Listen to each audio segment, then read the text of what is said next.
I never told anyone how much I carried, not because I was brave, but because I learned early that silence was safer. From the outside, my life looked small and ordinary. I rented a modest apartment near Austin, nothing fancy, just 2 rooms and a narrow balcony that faced a parking lot. I worked long hours, cooked simple meals, and drove an old gray sedan with a cracked dashboard and a radio that only worked if I pressed it just right. People who met me thought I was just getting by. Even my own family believed that story, and I let them. The truth was very different. For nearly 7 years, I was the reason our family's house in Dallas never went dark. I was the reason the mortgage payments never bounced. I was the reason my parents slept at night without fear of foreclosure notices or collectors pounding on the door. Quietly, month after month, I sent money. Sometimes it was $3,000 when things were calm. Sometimes $8,000 when bills piled up. Once, during a crisis I was never thanked for, I wired almost $40,000 in a single night just to stop everything from collapsing. That house mattered deeply to my parents. It was a large 2-story place with white pillars, a wide front porch, and a manicured lawn that my father watered every morning like a ritual. My mother loved hosting dinners there. She loved the way people admired the living room and commented on the size of the kitchen. To her, the house was proof that we were still doing well, that appearances were intact. Inside that house, comfort kept increasing. New couches appeared without discussion. The television grew larger every year. My brother Mark drove newer cars every 2 years, each one shinier than the last. His wife, Elaine, wore designer coats and spoke casually about vacations in Europe, as if flights and hotels were nothing more than groceries. They talked loudly about success, about ambition, about plans that never seemed to include risk for them.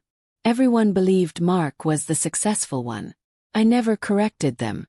I learned early that if people think you have less, they expect less from you. I told my parents I was freelancing, just doing small projects. I told Mark I was doing contract work that barely paid but kept me busy. I complained lightly about rent and gas prices, just enough to make my story believable. I did not want praise. I did not want attention. I wanted peace, and peace required invisibility. What I never said out loud was that I owned a consulting company focused on compliance systems and certifications for large firms across America. It was not glamorous work. There were no flashy offices or loud announcements, but it paid well, very well. I built it slowly, carefully, choosing clients who valued silence and reliability. I worked nights and weekends. I learned to read contracts the way some people read novels. Over time, companies trusted me with problems they could not afford to get wrong. Money came in steadily, and I made a decision early on. I would not let my family struggle if I could help it. First, it felt natural. When my father lost his job, I covered the debt without hesitation. When my mother needed surgery, I paid the hospital bills before she even saw them. When Mark failed in his 3rd business attempt, and creditors began calling the house, I quietly cleared the loans so the phone would stop ringing. They thanked me at first. There were hugs, kind words, and promises that things would be different soon. My mother called me her blessing. My father said I was dependable. Mark said he would pay me back once he got back on his feet. I smiled and said it was fine because I believed them. Over time, gratitude faded, changed shape. Help became normal. Support became assumed. My calls turned into reminders. My transfers turned into expectations. If I were late sending money, my mother would sound anxious. If I asked questions, my father would say I was overthinking. Mark stopped saying thank you altogether. Elaine started suggesting expenses as if I were a shared account. I noticed the shift slowly. No one asked how my work was going. No one asked if I was tired. They only asked if I could send more, cover one more thing, fix one more problem. When I visited the house, they talked around me, not to me. Conversations about money stopped when I entered the room, not because they wanted to protect me, but because they assumed I would handle it anyway. Still, I stayed quiet. Part of me believed that family meant sacrifice, that love meant giving without counting, that if I kept things stable long enough, they would eventually see me, not just my money. I thought if I stayed patient, things would balance out. But deep down, something felt wrong.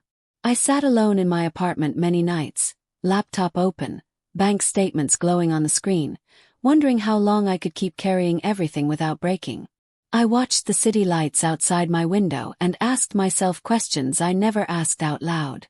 What would happen if I stopped? Would they still call me? Would they still care? I did not know the answers yet. All I knew was that I was tired, and that the weight I carried was growing heavier every day. Everything changed one quiet evening in the living room of the same house I had protected for years. The house smelled like polished wood and brewed tea, the kind of calm setting my mother loved when she believed something important was about to happen. We sat around the coffee table like we had done hundreds of times before. My mother moved carefully between the kitchen and the couch, placing cups down as if the order of things mattered. My father cleared his throat, slow and deliberate, the way he did when he wanted control of the room. Mark sat across from me, leaning back with a smile that never reached his eyes. Elaine sat beside him, straight-backed and confident. She placed a thick folder on the table and slid it toward me with 2 fingers. She said it was just paperwork. I remember how light her voice sounded, almost cheerful, like she was offering me a menu instead of something that could erase my life's work. I opened the folder slowly, already feeling something tighten in my chest. The first page had my name printed neatly at the top. The next pages were worse. Transfer clauses, licensing language, legal terms I knew better than anyone else in that room. They wanted my certification. Not a copy. Not a partnership. Full transfer. That certification was the backbone of my company. I had spent years earning it, renewing it, protecting it. Without it, I could not legally operate. With it, Mark could attach his failing firm to my credibility and unlock a funding deal worth nearly $12 million. A deal investors had refused him 3 times already. They spoke as if this outcome were already agreed upon. My father said this was an opportunity for the family. My mother said this was what unity looked like.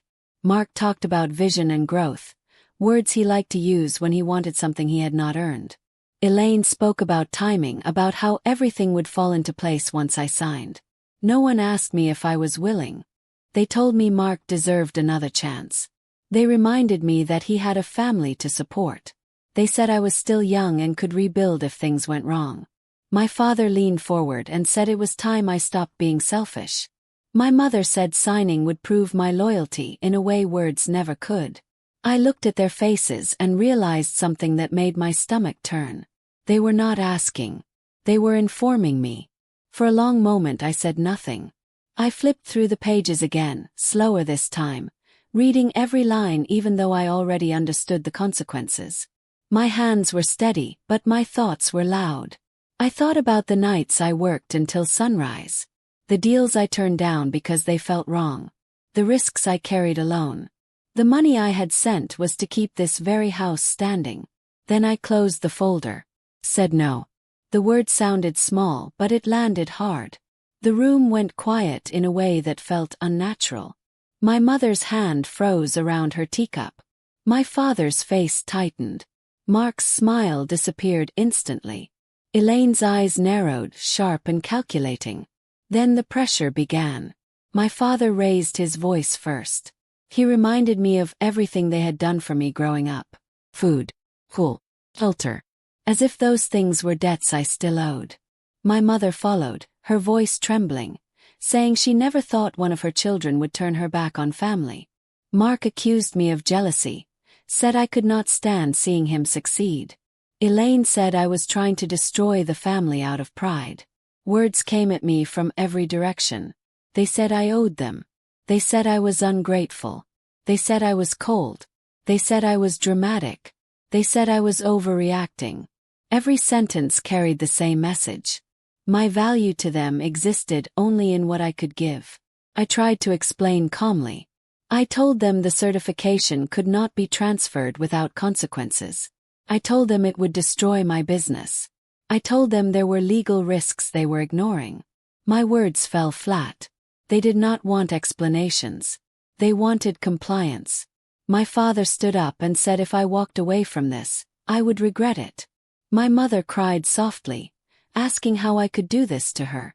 Mark slammed his hand on the table and said I was choosing money over blood. Elaine sat silently, watching, as if she were already calculating how to force my hand another way. I stood up. My legs felt heavy, but my voice did not shake. I told them my answer would not change.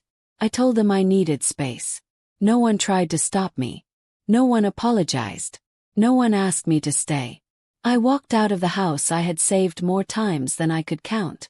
The drive back to my apartment felt longer than usual. The city lights blurred past my windshield as my thoughts replayed every word, every accusation. When I reached my place, I did not turn on the lights. I sat on the couch in the dark, listening to the hum of the refrigerator and my own breathing. For the first time in years, I allowed myself to feel angry. Not loud anger. Not explosive anger. A quiet, clear anger that cut through confusion. I realized that night that love had been used as a leash. That generosity had been mistaken for weakness. That silence had taught them I would always bend. I opened my laptop and reviewed everything I had been avoiding. Payments, the accounts, the dependencies they never acknowledged. I saw clearly how much power I had given away by trying to keep the peace. That night I made a decision. Not out of spite. Out of survival. I did not scream. I did not send long messages. I did not argue anymore. Something inside me settled into a calm that felt unfamiliar but steady. That night, sitting alone in my apartment with the city quiet outside, I stopped trying to explain myself to people who had already decided my role. I simply acted. The first thing I did was open my banking dashboard. I looked at the list of automatic payments I had built over the years, each one created during a different family emergency. The mortgage payment for the house in Dallas. The credit cards my parents used for daily living. The private school tuition for Mark's children. The insurance policies. The quiet transfers are labeled as gifts. One by one I turn them off. No drama. No announcement. Just silence where money used to flow. Then I made the harder call. I contacted the licensing board responsible for my certification. The same certification that my family had treated like a casual asset. They could move around. I knew the rules well. I had memorized them when I built my company. That certification could not be transferred, sold, or used by anyone else. Any attempt to do so without authorization triggered an investigation. Any misrepresentation could lead to immediate suspension. I explained what had happened. Clearly. I submitted the documents Elaine had given me. I attached emails Mark had sent to investors that used my credentials without permission. I included evidence of forged references that had already been circulated to secure funding. I did not exaggerate. I did not insult anyone. I just told the truth. By morning, everything Mark had been building collapsed. The funding deal that had been treated like a guarantee vanished overnight. Investors pulled out. Legal teams stepped in. Questions spread quickly. His company accounts were frozen pending review. Partners who had praised him days earlier stopped returning calls. The confidence he wore so easily dissolved under scrutiny. The fallout moved faster than I expected. Within weeks, the house went into default. Notices appeared on the front door. The same porch my mother loved became a place of whispered arguments and closed blinds. Cars were repossessed quietly in the early morning hours. Credit lines froze without warning. Friends who once filled the living room with laughter stopped calling. Invitations disappeared. The family image they had protected so carefully cracked under the weight of truth. My phone did not stop ringing. My mother called first. She cried and asked how I could let this happen. My father followed, his voice sharp with blame, saying I had destroyed everything they worked for. Mark sent long messages filled with anger, then shorter ones filled with panic. Elaine threatened legal action. She never followed through on it. They all said the same thing in different ways. That I was heartless. That I had gone too far. That I ruined them. I did not respond. Silence became my boundary. Every unanswered call was a reminder that I no longer needed permission to protect myself. I blocked numbers. changed my address. I let their words pass without entering my life. For the first time, I chose myself without apology. While their world was collapsing, mine was finally clear. I moved my company headquarters to Chicago quietly, without announcements or celebration. I rented a clean office space with tall windows and neutral walls. I hired carefully, choosing people who valued structure and integrity over noise. We worked. We delivered. We grew. Slowly, steadily, without drawing attention. Clients followed. Contracts expanded. Within 2 years, my company passed $25 million in annual revenue. Not because of luck, but because I had built something real while everyone else was distracted by appearances. I bought a modern house on a quiet street, simple and bright, with no porch and no expectations attached. Just space. Just peace. Sometimes late at night I thought about how quickly everything had fallen apart for them. How fragile their security had been without my support. And I understood something I had avoided for years. They did not lose everything because I walked away. They lost everything because it was never theirs to begin with. After everything settled, I expected to feel something heavy. Guilt. Regret. People always talk about those feelings as if they are guaranteed when you walk away from family. But what I felt instead was quiet. A deep, steady quiet that I had not known since I was a child. The constant pressure that lived in my chest for years slowly faded, and in its place was clarity. I realized that I had spent most of my life confusing love with responsibility. I believed that caring for people meant sacrificing myself without limits. I believed that being needed was the same as being valued. But once the money stopped and the support disappeared, their love vanished too. That truth hurt, but it also freed me. I settled into my new life in Chicago with intention. My days were no longer filled with emergency calls or sudden transfers. I woke up early, walked through my quiet neighborhood, and drank coffee without checking my phone every 5 minutes. My house was modern and simple, with wide windows and clean lines. Every piece of furniture was chosen by me, paid for by me, and held no memories of obligation. Felt like a space where I could finally breathe. My company continued to grow, but I did not rush it. I stayed focused on doing things the right way. I built strong systems, paid people fairly. I said no to deals that felt wrong, even when they promised fast money. The discipline I had learned while carrying my family taught me how to lead without chaos. Success came steadily, not loudly. Occasionally, news about my family reached me through distant relatives or old neighbors. The house was sold. Mark took a job far below what he once bragged about. My parents moved into a small rental and stopped hosting gatherings. Their world became quiet too, but not the peaceful kind. I listened without comment. I did not feel proud of their fall. I simply felt separate from it.